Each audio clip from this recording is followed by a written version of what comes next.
Have you ever been to Israel? Or at least to an Israeli restaurant? If yes, for sure you've tasted, seen, or smelt that incredible, classic Israeli shakshuka. If not, well, you're missing out. So what is shakshuka? Shakshuka is easy to make, hearty, and delicious meal that countless Israelis have all the time, whether it's for breakfast, lunch, or even dinner. In fact, in Israel, there's a dedicated restaurant called Dr. Shakshuka that makes incredible shakshuka. Now, I'm not saying that shakshuka is exclusive to Israel. It is found in Egypt. It is found in other places in the Middle East, some places in Africa even. But who makes the best one? The Israelis, no question about it. Comprised of simple ingredients that everyone has in their pantry right now, whether it's tomatoes, garlic, red pepper, or eggs, you'll be able to make an incredible classic shakshuka right at home. It's gonna take you between 20 to 40 minutes.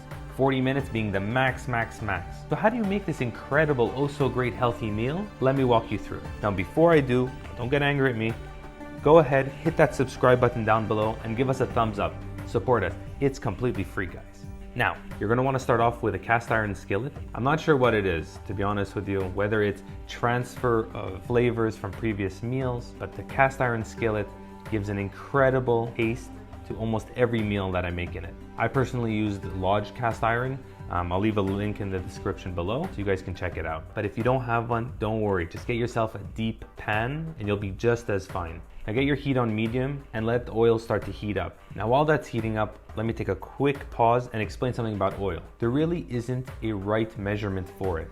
You really got to use your feel, and as you cook more and more, you'll get more accustomed to it. I'll say about 2 to 3 tablespoons, but really, if you feel that it's too dry or it's gonna burn your pan, add just a bit more. The general rule with shakshuka is that you don't want the onions and the bell peppers swimming in oil. You want it as if it's in a light puddle. All right, back to it. The heat is on medium, the oil is a bit warm now.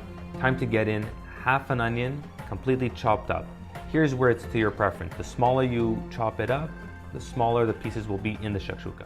Now stir it around and let it soften up those onions for a couple of minutes. Add in your bell peppers and do the same thing. I'm in a bit of a rush today, so I'm going to add in the garlic with the bell peppers and cook them for about 5 minutes. But usually you want to do the onions, bell peppers, and then add the garlic. 3 minutes, about 4 minutes with the peppers, and then a couple more minutes with the garlic, just to get it fragrant and the flavors to come out. All right, so the onions, the peppers, the garlic have been softening for about 10 minutes now. Get in 2 teaspoons of tomato paste. Now it's time to add in your tomatoes. If you're using fresh, not a problem, just make sure not to have the skin on them.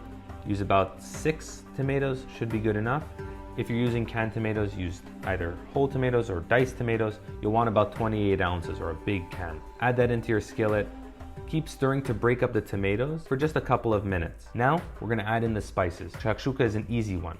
We're gonna add in a little bit of paprika, some cumin, and don't forget to add in a little bit of chili powder too. A little bit of chili flakes for the heat. If you like a lot of heat, you can add in cayenne pepper or harissa, which is also delicious. Now lower the heat to medium-low and let it simmer for about 15 minutes to reduce the liquid inside. You want it to be a thicker consistency, not like a soup. Add in your salt and pepper to your liking, and now we're gonna go ahead and add in our eggs. I like to add in about 4 eggs so that 2 people can share, 2 eggs each.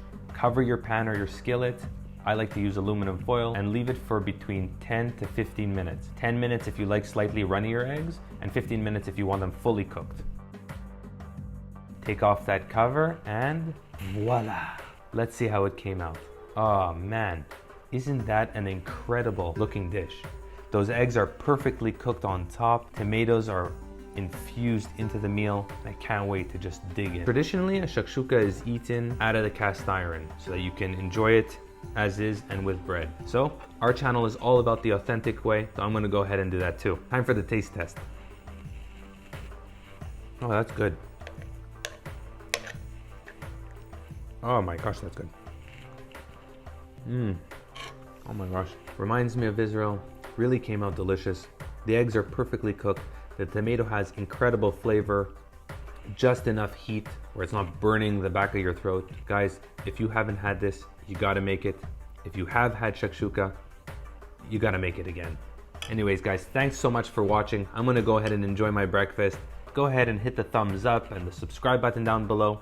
And we're all about family here. So let us know how you and your family make your shakshuka.